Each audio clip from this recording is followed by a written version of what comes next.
Hi, I'm Dorji Wangzom, currently a PhD student at Swinburne University of Technology, Melbourne, and the topic of my research is parental perception of safety for active school travel. So what is active school travel? Active school travel is commuting to school using different active modes such as walking, using bike, or using scooter. So researchers are focusing on this field to improve the number of children walking to school. Globally, the number of children walking to school is decreasing. The data from US shows that about 40% of children walked to school in 1969, and it has decreased to 12% in 2000. And even in Australia, there were about 61% actively commuting to school, and it is reduced to 32%. So Victoria is a state under Australia, and in there, only 49% of children walk or cycle to school. So this will have implications on children's health because WHO, that's World Health Organization, recommends a minimum of 60 minutes of physical activity daily. So what are the reasons in research evidence that were cited by parents for children not actively commuting to school?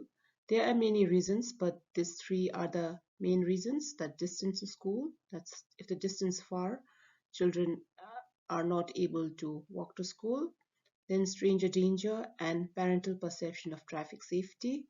So the research focus is on parental perception of traffic safety. So as you can see, the built environment near the schools, especially in Melbourne. So these are the images from Google. So you can see that their streets, footpaths are narrow, and we have very like high order streets which carries huge volume and speed of traffic. Like you can see, that's a state route. And another images, it is also near a school, so you can see like a lot of cars and very wide, spacious space for cars, where there are very narrow pedestrian paths. So these are the images from Melbourne, and this is near a school. So this footpaths, it's narrow, especially during peak hours when parents with the siblings or parents comes with the children to drop their son or daughter to school. So this becomes very packed during the peak volumes. And this is another image. You can see that there's a huge post just on the road. So there are many uh, certain like issues on the ground. And this research is based on what's on the ground as well as what's recommended by policies and guidelines, and what needs to be explored further. So how do we improve parental perception of traffic safety?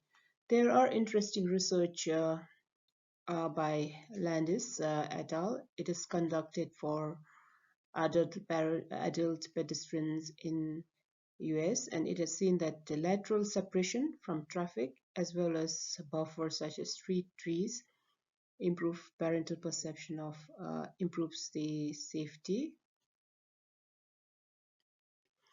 So this has to be uh, carried out for the school. So the research is trying to find out if incorporating different streetscape along the pedestrian path improves the perception of safety. And this research is also based on what's on the ground, as pictures were already shown earlier, and are trying to test different streetscape elements. Like suppose this is pedestrian fencing near a school. This has not been, the research for this has not been carried out till far as I know. So this is also being tested in this research. So then another like widening of footpath, because trying to widen the footpath, but these interventions are kept at a minimal scale so that we don't have to like completely remove everything and redo, but we can make minimal changes on the ground. So finally the like research question is to find if parental perception of traffic safety varies for different streetscape elements such as low and high canopy trees, then pedestrian fencing, then reduction of speed from 40 km/h, that's the speed near schools in Melbourne, to 30 km/h, and then incorporation of widened footpath. So I'll in the next I'll show you the images as screenshots from videos that has been developed in Twinmotion uh, and SketchUp. So these are the screenshots. So this is first these are the videos that is incorporated in a survey questionnaire to collect data. So as you can see, this is a street with the high canopy trees, and we have 40 km/h traffic at this site, and this is a school. So this is the first streetscape video. The second is a streetscape video with the widened footpath, and see, you can see the footpath is widened by encroaching onto the nature strip, so minimal intervention. And then we have the low canopy trees, and then the bike lane, and then the traffic speed has been reduced because we have increased we have incorporated bike lane, due to which the space has been decreased. And then the third video is on this, you can see that the low canopy trees. And then this one, fourth one, is just a street as it is, but only the speed of car has decreased to 30 km/h.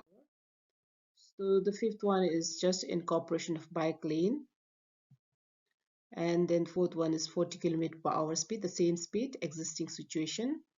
And then another one is just the widened footpath. You can see the widened footpath, but we don't have other features here. And finally, the pedestrian fencing has been incorporated along the street to schools. So now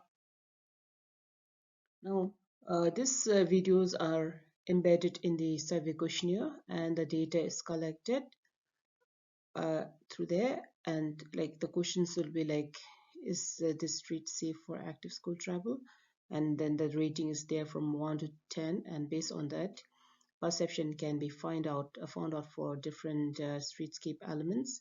And based on this, we will be able to say which streetscape element is perceived safer generally. And the data is still being collected. So the data is collected from parents of children who have their children enrolled in public schools, primary schools in metropolitan Melbourne.